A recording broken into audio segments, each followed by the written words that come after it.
All right, welcome and thank you for attending our kind of next meet and greet conversation with an AltAc rock star. Today, we're welcoming Dr. Meyer to share with us her experiences and her kind of pathway through this endeavor from doctorate to AltAc space. And what's really exciting is today's one of the first folks we've had involved that's not in the social sciences in the way that many of us are. So this is going to be a really unique conversation. So Dr. Meyer is a science communication consultant who is passionate about translating science to a variety of audiences. She received her PhD in nutritional immunology from the University of North Carolina and has worked with nonprofits, universities, and companies on various science communication efforts. From PLOS ONE to Pop Sci, numerous outlets have featured her work and perspective, including outlets like CNN, NPR, The Washington Post, and USA Today. Welcome, Megan. So as I alluded to at the outset, you are our first guest who is speaking to us outside of the realm of social science in the way that we typically think about. And so you have a PhD in nutritional immunology. So we know that the hard sciences take a different approach to the process of both kind of research and science, as well as the doctoral process. So can you tell us a little bit about your kind of doctoral work, especially your internships during your graduate program? Yeah, so thank you for having me, and very nice introduction. It's always strange to hear about yourself. But yeah, I am just really honored to be here and hope I can help in any way possible. It's funny you say yeah, I'm out of the social sciences, but I feel like a lot these days. I do a lot of behavioral research. But yeah, I got my PhD in nutritional immunology. So I was in the department of microbiology and immunology. And when I feel like I used to say that to people will be like, I don't know, what does that mean? And now I feel like through COVID, people have a better understanding of what those things are and why they're important. So yeah, I was running clinical trials, looking at the effects of a nutritional antioxidant found in broccoli, and to see if it affected your immune response to influenza. So very, very translational research. It was great experience for me, but I quickly realized the academic track of doing research and writing grants was just not going to be it for me. So pretty quickly, I'd say after my qualifying exam, so that happens in after year two, I just was trying to figure out ways that I could dip my toe in alternative careers. And for me, I knew I liked talking about science and I really liked writing. So science communication kind of became the area I was focused on. It wasn't really much. I mean, we're talking over, 10 years ago. So I feel like the field is really developed and continues to develop. There's a lot of need. And, but yeah, I felt like I was kind of flying blind a little bit. I did some internships while I was in graduate school. And one was, my primary one was, I went up to DC and worked at a trade association, which is basically in the DC area. Some lobby, some just do communication efforts, some work with government. So I worked at one that's a nonprofit that didn't lobby, did a lot of science communication outreach at the intersection of food and health. So I worked with a lot of registered dietitians, but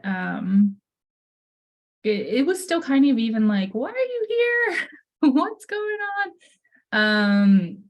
But it was an invaluable experience. I actually ended up working there as my second job out of graduate school. And I'm still, quite close to a lot of people there at that company. The company's called IFIC, the International Food Information Council. And it's funny, I had coffee with my former PI not too long ago, and we were talking about that experience and talking about how internships, they've really become a thing a lot of grad students do, at least at UNC in the School of Medicine that I was in. She just was like, yeah, it basically after you left, not too long after, they just really saw how transformative those experiences can be for students.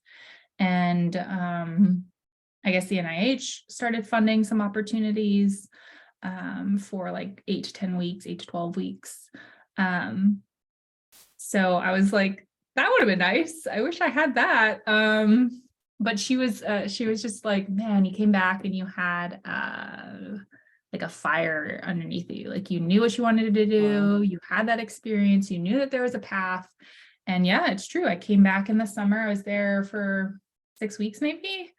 Came back in the fall, wrote my thesis, and defended in December. So I was, Oh my gosh. I was pretty like, granted, I had published already. So, 2 out of the 5 chapters were written. I had done a review.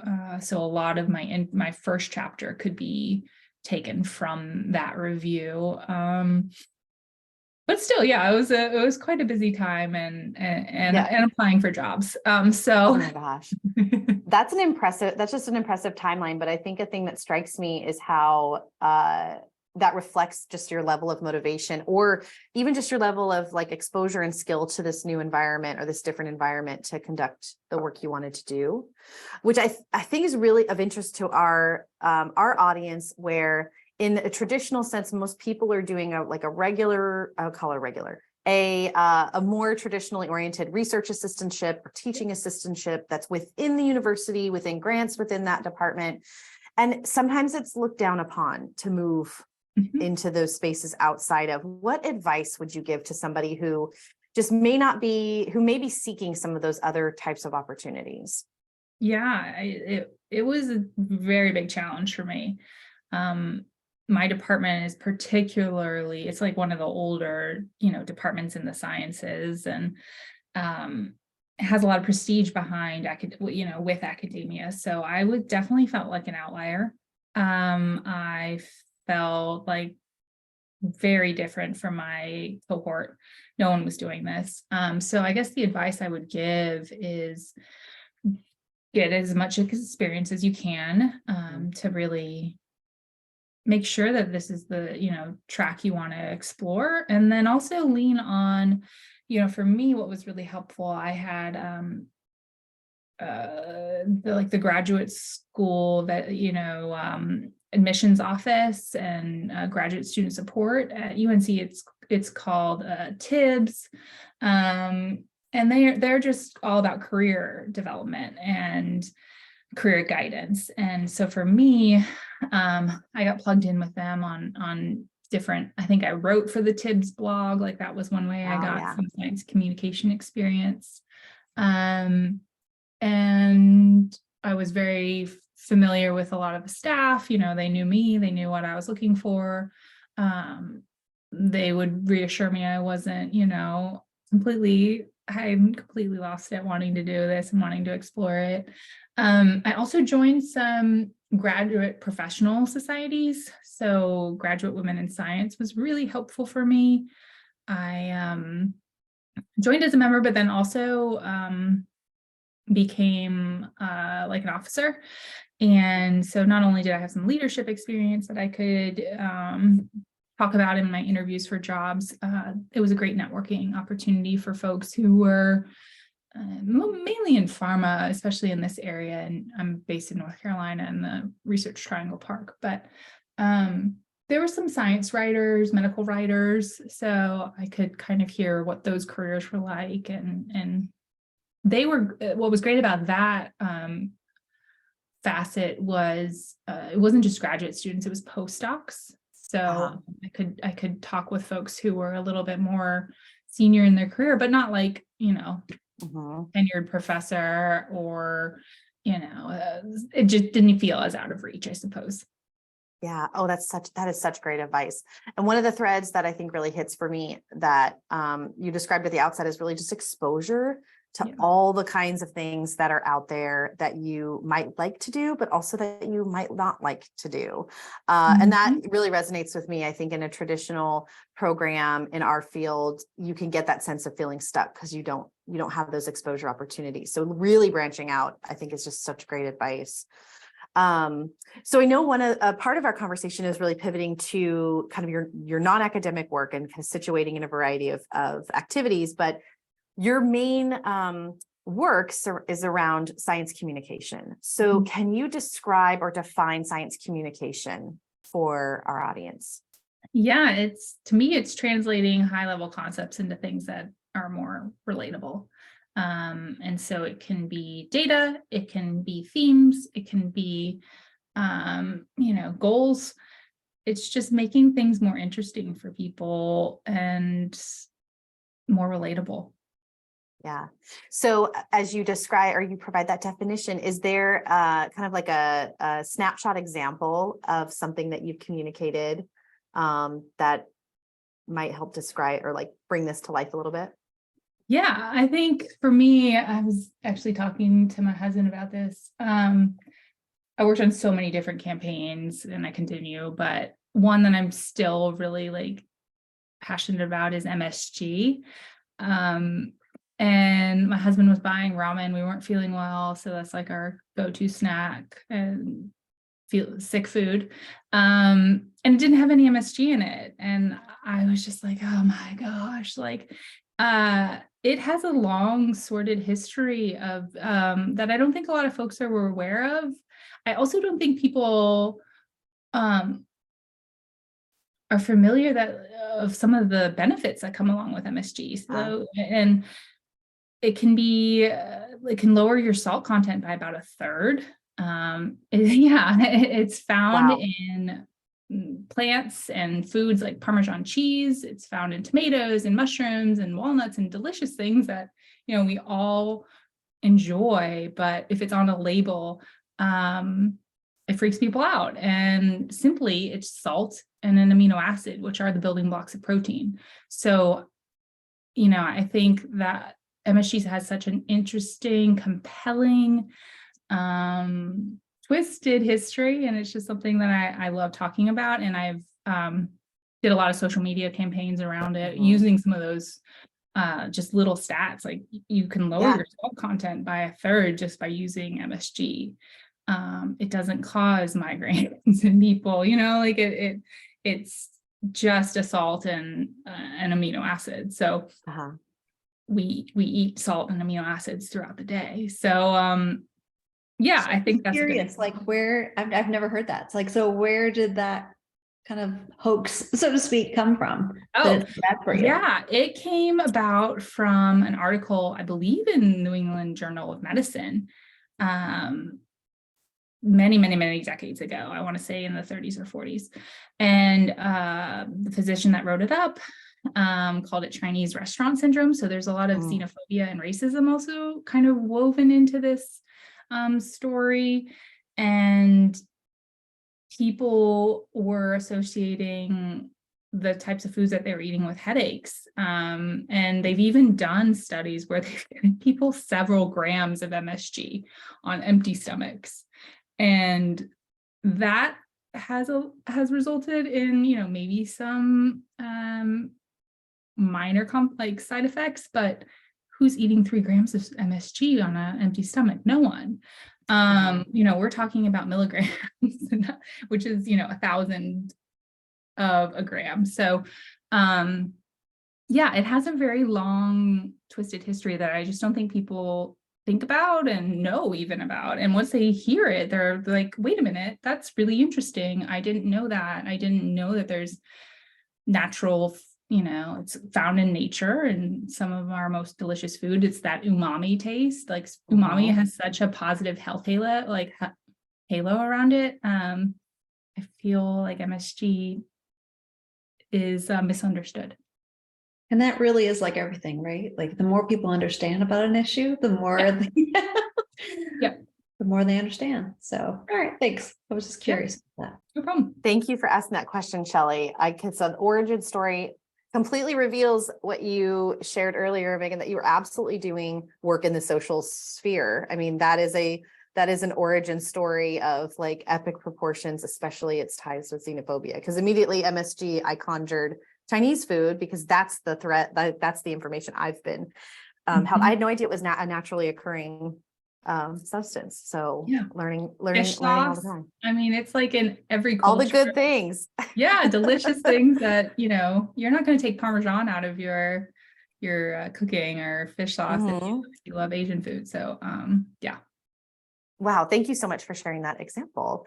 Okay, so one of your first gigs after you graduated was returning back to an agency that you had worked with while you were in grad school. Can you talk a little bit about working with that? It was an advertising agency, right? Yeah, so actually it was my the second job I got was the one that I mentioned with. So no problem. I think for me, it was like, oh, I loved my experience in DC and I saw how interdisciplinary it could be. You know, you have the government there, you have academia, and then you have corporations. And plus DC is just a really fun place to live. So I was like, well, do I want to go to you know, the FDA or the NIH? And that just didn't seem quite where I wanted to be. So a lot of ad agencies are actually based in big cities. And so there's a whole subsection of agencies that are, you know, focused on science communication. So they work with pharma predominantly, but they also work, you know, I was attracted to them because they had a portfolio of food clients. So again, that would be like at this intersection of science and food and, you know, being the bridge for those topics. So I went to Spectrum Science. They're pretty big now. When I was there, it was about 30 people, and gosh, they have, I think, 5 offices now. And have just really exploded. I think I was like the 3rd or 4th PhD that they hired. They really made a big push to hire PhDs, and they continue to. So I think a lot of agencies are kind of following that model right now, which was an experience. Yeah, it when I got there, like I said, I thought I would be put on some food clients. They had lost that business. So I primarily worked with Procter and Gamble on Olay, Tide Pods, and Gillette. Those were my main accounts, but then I also subbed in. I did a lot of pitching. I loved pitching. I thought that was really fun. And then some pharma clients as well, like AbbVie. Yeah. So tell us what you loved about pitching. Why did that sing for you? I can talk to anybody. Like, I feel like that's just something that I really enjoy. And I like hearing problems and thinking creatively about how we could solve them with the skill set and the talent that we had. So that was basically what pitching, you know, you would get an RFP, a request for a proposal from a client, and then it was just like go time for a few weeks. Yeah. You put together a pitch deck. I mean, it's very like Mad Men's kind of the closest. Yeah, example. I'm totally going there right now. But there's a lot of that. And you would fly to the client and put on a, you know, hour and a half presentation with questions. And I loved that because it felt very much like you immerse yourself and become an expert in something or try to. And create, you know, you have to be very creative, you have to be very team focused, and it was cool. It was the new CEO really made an effort to highlight the expertise on staff. So I think that's also what was really neat. And it was a new experience. Like I continue to not have many friends who have done those kinds of things at, you know, who I've went to grad school with. So with the main product that you were working on were the ads that were created, right? And so you were providing the kind of the science communication lens, the backing to that.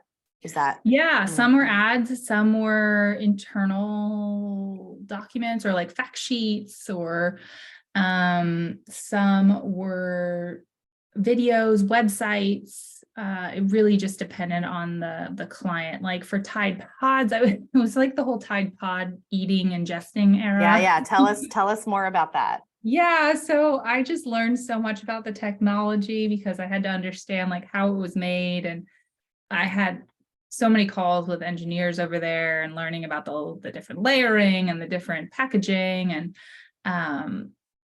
I wasn't as much involved in the crisis communication around it. I was more in, I think that at this point it was like, we're trying to communicate about like the technology and the engineering marvel that Tide Pods are.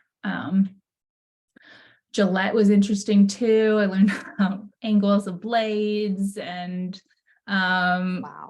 yeah, just wild things. Olay was probably like the closest thing that I could connect with because I'm like, oh, skincare, I'm kind of interested in that. And there's cell biology involved. Like, you know, Tide Pods and Gillette was very, very engineering focused, but very cool. Yeah. And then the pharma stuff was more of the ads, social Okay. media campaigns and reviewing copy, reviewing the science behind any kind of push that would go out. Okay. So I think that this ad experience is really central to things that are happening in our space, especially the criminal legal space, where we're leaning more on the storytelling from people who have experience in the system, both have lived experience, worked experience, as well as things like creative data visualization to get messages across about what's going on there. So do you have any recommendations for students about how to develop skills around kind of building that story, visualizing data in new ways that are, you know, for the public to understand?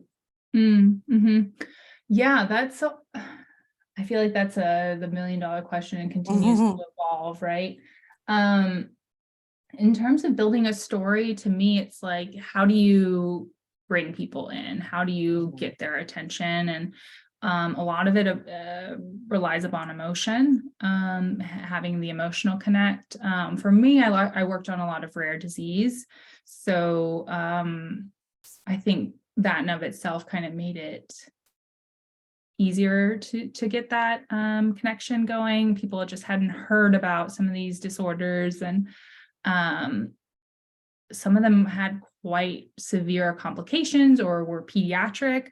And so it was more just a broad awareness campaigns that we would do. In terms of data visualization, I think you just want to have 1 to 2 little sound bites. You know, so take for example the MSG. Like I could go into a variety of different statistics and stats, but to me the most compelling is like, well, people are struggling with their salt intake and looking for ways to reduce salt. Like, let's talk about how MSG doesn't have as much salt and you don't eat as much to deliver the same result. So really identifying the 1 or 2 things that you want people to walk away with, and then figuring out how to compel or, you know, make that compelling. Visually, I'm not a graphic designer, so I was very fortunate to work with very talented people. I was always just like amazed at what would come out of, you know, the brainstorming sessions and like the copy that would be written, and the help that I would provide on that, and then just how they would translate it. It was really, really tremendous. Yeah, I think that's really great advice for folks in our field where we don't always think about projects from that back end of like, okay, what are the 2 main things that somebody might take away from this?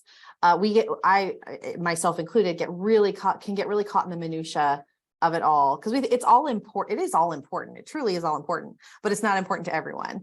And so that I think is a really, really important skill to develop. Did you have any mentors or other kinds of trainings that helped you kind of get to that place? Well, before I forget, I wanted to build off of what you were trying to say, or what you were saying earlier, before I move on. But to your point of trying to figure out what those most important topics are, I think identifying your audience and like sitting down and putting yourself in their shoes is probably a really great place to start. That's usually where I start, is like, who is this for? If this is for, C-suite executives, they are going to want something completely different than a social media campaign targeting millennials or targeting moms or something like that. So really trying to sit down with those kinds of sit with those feelings is helpful place to start. But back to your question about mentors or tools, you said both? Either or, mentors and or tools. Yeah. I do recognize that I'm not a graphic designer, but I feel like now that I've gone out on my own, I kind of need to have those skills. So I've relied on this software called Canva. It's free. I'm sure a lot of you are familiar with it. You can have a pro version, but I've used it for years and years, and it's super helpful for me in developing branded materials for myself. Or I don't do as much right now for clients in terms of creative, but it's helpful for me to have marketing materials and press kits and stuff like that. I love that. I think that lands with people, and you're definitely speaking to me, because I'm not graphically inclined. And so, yeah, Canva's been a game changer. I definitely think people are leaning into that for sure. Okay. So you've spent some time in the ad space and have given us some really compelling examples of how you translated your kind of expertise into that arena, but then you moved to a nonprofit setting. How did that differ? Well, one, what made your decision to move that way? And then how did you feel the nonprofit differed from the ad agency? Yeah, the ad agency, I left there because it was very grueling. Just to be very frank, it was a really cool project, really cool experiences, but the workload that at the time they were just scaling and growing so much and getting so much new business. It was super exciting. I was like on $1 million pitch, that we won, and that was huge. That was so cool. But that also means that's new work and someone has to do it. So I think I was just like, I'm working way more than I was in graduate school. What is going on? And I really missed food, honestly. That was another thing. I was just like, I took this job because I thought I would be working in the food space. I really miss it. And the place where I interned had an opening, and I knew them very well and interviewed and got the job pretty quickly. And it's an interesting world in DC with trade associations, because what I liked about IFIC is we worked for these big Fortune 500 companies in the food and bev and ag space, but we weren't we could not mention any brands or products. So we were category communications, which I love. Okay. I thought it was really great that I could focus on the science behind an ingredient, or a macronutrient, or a farming practice, and not have to talk about a company and defend a company. So that was a very big difference than working at an ad agency, where you are basically an extension of their staff. I mean, at IFIC, we definitely, received funding from these companies. So they would fund us if we were doing work that made sense for their business. But it was really nice to talk about an ingredient or a category versus just like a brand. Yeah, absolutely. And so in this company, you've been doing a lot more of their social media presence, or in that company, you were doing more of their social media presence. Yep. What did that entail? What did that look like? Yeah, it was a large period of growth. I think we had about 100,000 followers combined. Wow. On all pages when I took the role to lead the comms team. And by the time I left, we had over 500,000. So quite a big period of growth for us. So what that involved was, daily posting, engagement, and answering questions, making sure that campaigns were going off. I was also running paid campaigns, like 6-figure paid campaigns. And what was interesting about that and fun for me is I could do A/B testing on creatives. I could test different audiences. It was a nice marrying of both the social and more data-driven side, and brought me back a little bit more to research. So I really liked that part of my job. That sounds really cool. Do you have an example that comes to mind of one of those kind of experiments you did around campaigning or other information dissemination? Yeah, we talked a lot about, we had this campaign called Process This. It's still going on, and it's all about telling the story about modern food production. And what was cool about that is,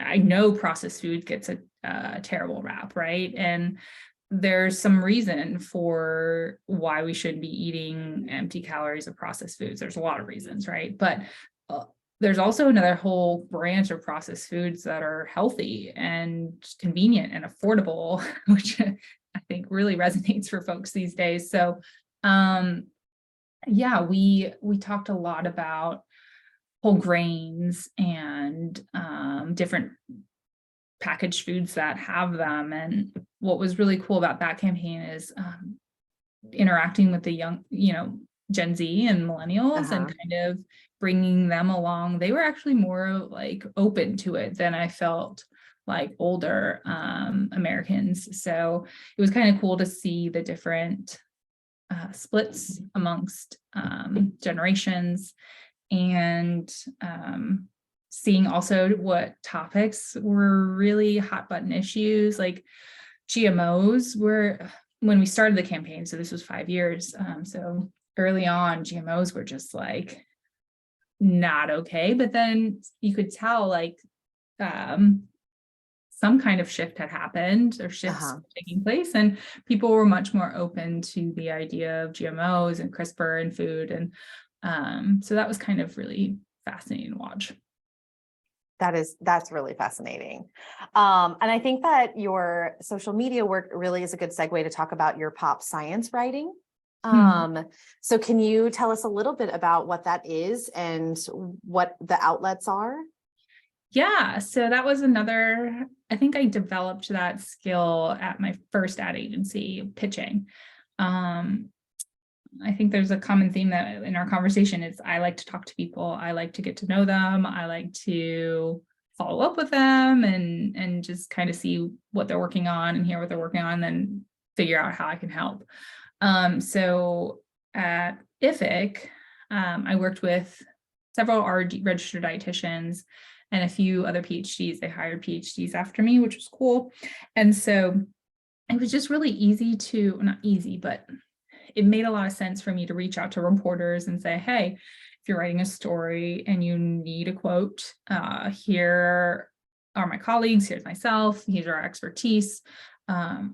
We basically, it's part of our job to, provide that kind of information. We do consumer research. So it was just like a natural sell. So in that time, I did media desk sides in New York City and Chicago and DC. That basically just means like taking journalists out for coffee or meeting them in their office and just, shooting the shit for a better seeing what they're working on and, letting them know what I'm hearing and seeing inside the Beltway, so to speak, or at conferences, because they're not paying the several $100s that it costs to go to a scientific meeting. We're all like new scientists coming out. So that was really cool. I got good feedback from them too, that they're like, you're not an ad agency, so it doesn't feel like you're selling us a product. Yeah. It feels like you are you and your colleagues are less less biased than some of these other quotes that we get from companies or PR agencies. So I really liked that part of my job. It was just something that grew over time, and I kind of liken it to a garden. You kind of plant seeds, they take time to grow, you water, you fertilize, you tend, and it just kind of continues to develop and flourish and evolve in new ways. Like I still work with reporters that I've worked with since 2015. I still get on calls with them and just kind of hear what they're working on. And they go to new outlets and they go to new places, and they have different beats. And so that's kind of how I got into popular science writing, I suppose. So I got interviewed. I get interviewed quite a bit, and then I do some writing. I think my first big one was writing for Wired. I wrote an op-ed, and that involved just pitching, very similarly, pitching an idea that I had and kind of outlining what the article would look like, very, very, concisely, because editors just don't have the time to read through all this stuff. And yeah, that was really neat. I think I was just getting frustrated about replication in science, and was something that I just wanted to write something about and get some of my opinions out, and they took it. So that was how I got my toes, kind of dipped my toe in the water of science writing and pop sci writing. And then for a little while I was writing for the Huffington Post, and then I now write for Forbes, just kind of based off of who I know and the contacts that I have. Their outlets are looking for credentialed freelance writers, and so that's one aspect of my skill set that I honed and developed over time, and have taken on with me to my consulting business. That sounds really fun and kind of intimidating. I'm going to ask you a question about that. But I think the thing that stands up for me about what you've just said, with both talking to reporters and then the writing, is that this is kind of what a lot of people working on doctorates really want to do, is tell somebody about their expertise, or tell somebody about the thing that they think about all the time. And yet this isn't something we do very often in our discipline, or as often, I should say. I think there are people who do it really well, but it's not widespread. For people who are interested in doing more of this type of writing, how did you get started? How did you get that first Wired connection, and think like, yes, this is the avenue I should put my work in? Yeah, so I would say that it all started back when I was learning to pitch at the ad agency. And how that goes is you develop media lists and media contacts, and you have to be able to craft an email that people will want to open and read. And so you have to think about what would convince them to do that. And a lot of times what I would do is I would just say I'd write a compelling subject line, and then just offer, say who I am, of course, and give links and give information that they can turn to and review in their own time, but then also offer to schedule a 15-minute call or put in a Calendly link for them. So it's all there. You don't have to do back and forth. And I'm surprised at how many people wanted to jump on a call, or said that they would file my email for future stuff. And I just over time developed a database of people that I had talked to and knew, and would pitch probably at least once a quarter, if not more. Usually pitching about once a month, and pitching things that were tailored to the beat. It takes a lot of work. It's not, it's very time consuming, and you have to, I think we talked about this earlier, kind of get into the seat of their perspective and what they're looking for to then deliver value. I don't think mass emails work very well. It comes off as spammy, and Yeah.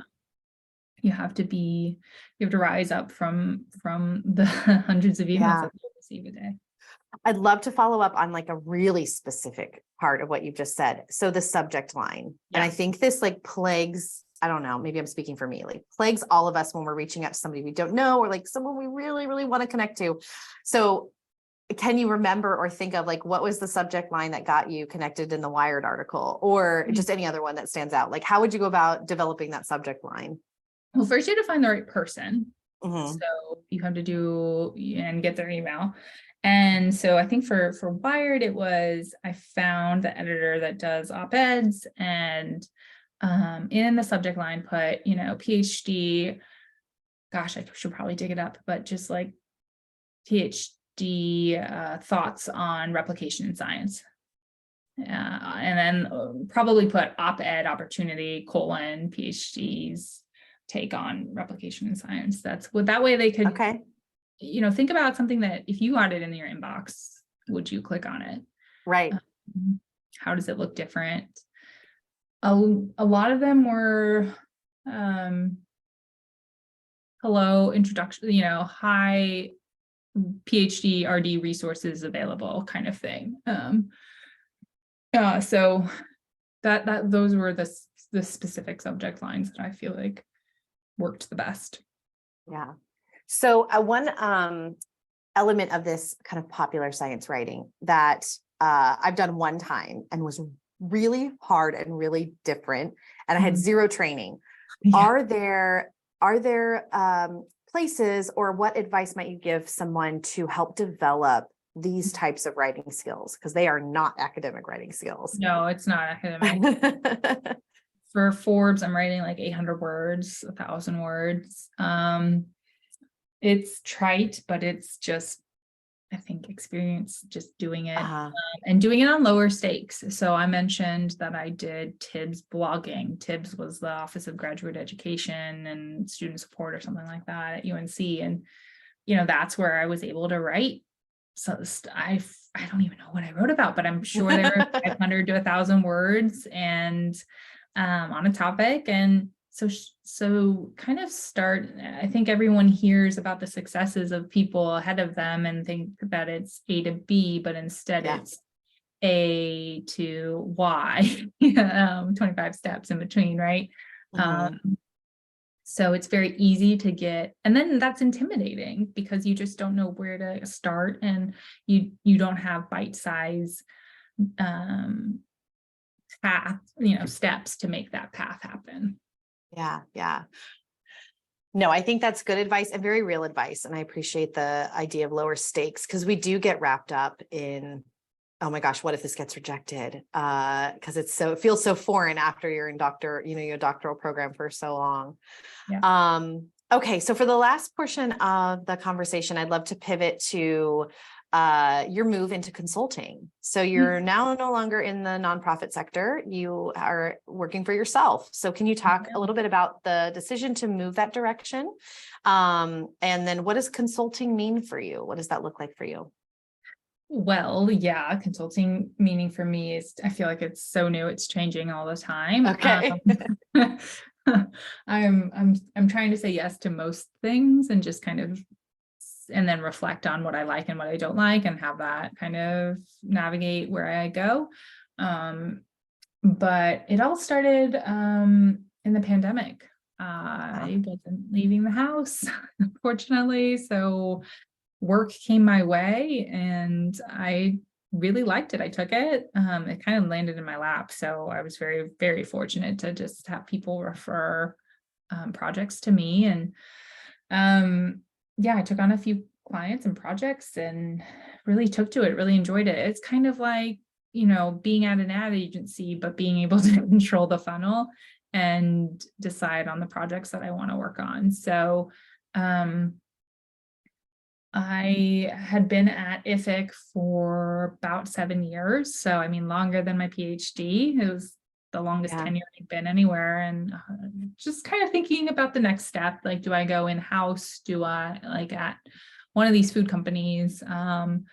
where do I go next, is what I was thinking about. And I think just having some consulting business already going, plus having a small child and wanting some more flexibility and not traveling quite a bit. I traveled a lot for my job.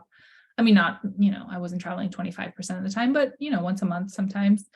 I just wasn't, I was looking for something new, something more flexible, and something that I could control a little bit more. Mm-hmm. Yeah. So who are your primary kinds of clients, and how do you get them? Yeah, I laughed because I've worked with a variety. I mean, at IFIC, I had 20 to 30. I mean, name any food company, and I probably have done some work for them.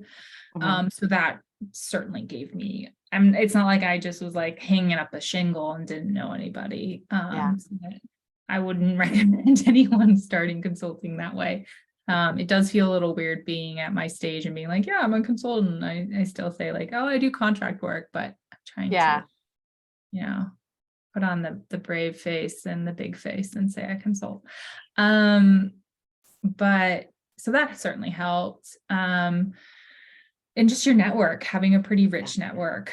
I mean, the reason why I'm here is because of Shannon, who I've known since I was 10. So just kind of really leaning on that a little bit. Former coworkers have sent me work and have been clients. Former mentors, like I did a website design for one of my mentors in undergrad. Like that was really cool. Full circle work to do. So I've worked with academia, I've worked with industry, nonprofits.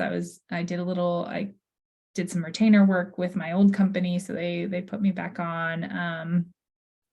Some PR agencies, it's funny, more full circle. Some ad agencies I've seen that they need subcontractor work.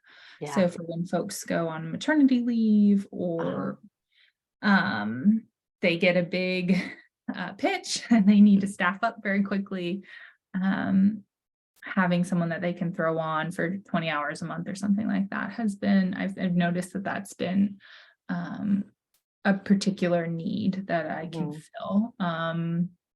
So it really just ranges. Okay. That's why I've been saying yes to not everything, but to a large majority of things I've been trying, unless I don't have the expertise, I'm not going to take it. But if it sounds interesting and I have the availability, I'll probably take it. Yeah. So that makes me think about, taking on kind of clients. How do you develop the value for your time? So developing the kind of monetary salary that you require for your time to do these jobs. Yeah, it's something I'm still toiling, trying to figure out. You can map out what your salary was at your last job, apply a factor to that, because you have to account for health insurance and benefits that you're not receiving. And then divide by the amount of hours that you want to work, and then that will determine your hourly rate. What was great for me is I had worked at an ad agency, so they have these things called rate sheets, and so I kind of know what they bill out per hour. And so that helped me establish early on what I was charging per hour. And within ad agencies, there's different levels, of course, and I could kind of track what level I would probably be hired at if I were to take a full-time job, and then just kind of base my hourly rate around that. And then from there, I can base project-based work, since it's at a bulk volume, comes with a discount. And then retainer work as well. Right. Is another way I've worked also. As someone who doesn't do this as often, I feel overwhelmed by the different things that you're talking about. How do you go about kind of managing all of the logistics and all of the financial administrative logistics that a company would have done for you? Yeah. Well, I have a good CPA. That felt like a good investment for me. just because I don't enjoy admin tasks. And I'm not very good at it. So I feel like he does my taxes. It's very helpful to ask him questions about retirement funds and all that kind of stuff. And then other admin stuff, like I rely heavily on administrative assistants that are virtual. So like Calendar is great. That way I'm not scheduling meetings all the time. Because I do a lot of meeting work. If you can imagine, I'm just on calls a lot. And to me, I like to have that all taken care of and not back and forth emails. So you mentioned moving into this consulting was one way to create more flexibility in your kind of your work and your life. How do you maintain that? So you mentioned saying yes to almost everything. Do you ever kind of get this creep toward the life that you were leading at the Mad Men agency, or the life that was the life that was going on at the nonprofit work? Like, what does that look like for you? That's a really, really good question and thing that to call out. I've had to be pretty militant about boundaries. So that means blocking out, like when you see my calendar, you'll be like, why is she only available on these few days? And obviously, like if I'm working with a client that we have, a relationship with, like I'll take calls for that on different days and work with their schedule. But typically I only have calls on a couple days and very short window of time. So that way I can have, I know that Fridays can do a lot more writing, for example, and Mondays are more administrative and getting my week set up and making sure that, deadlines are being met and outreach is happening. And then Tuesdays are more calls, that kind of thing. It helps me get into the right headspace and focus. And I really just I try not to check my email after 6. That's a good way to do it. And then not check it in the morning too early. Yeah. Thank you for sharing that personal glimpse, because I really think that those are some of the kind of the pieces of information that are so necessary for feeling like we can do this, or it's not as it doesn't have to be as overwhelming as it might seem at the outset when you're starting. Okay, so we just have a couple minutes left, and I want to be sure if anyone in the Zoom room has any questions, feel free to pop them in the chat or unmute yourself or raise your hand using that function if you'd like. But I think I'd like to close out with a question just on, as we've talked and as you've learned about kind of what Shannon has and her colleagues have built in our kind of alternative academic approaches, is there anything that you would want to share with an audience of master's and PhD students, people already working in the academic sphere, or people who are working in the AltAc sphere, just to get to that space, if that's where they think they want to be? To consulting space, or what space? Or just the AltAc space in general, just outside of the academic realm. I think I would say talk to as many people as you can, and think about, and don't feel bad about these kinds of thoughts and wanting to be different and wanting to explore new things and forge new paths. I wish I could have had that advice, and it would have saved a lot of worry and self-doubt and imposter syndrome that I felt in graduate school quite a bit. So relying on people reaching out, I feel like most people are pretty open to having a 15-30-minute conversation to answer any questions, to also connect you with other people if they can't answer. I mean, don't sleep on your network is basically what I'm trying to say. They can be so helpful in advice, in illuminating things that you didn't even know, opportunities that were available, and then connecting you to other folks. Yeah, that's such great advice. I think networking is a very large theme of this entire endeavor around our kind of our group and the things that we've been trying to do. So that's much appreciated. Any questions from anyone in the Zoom room?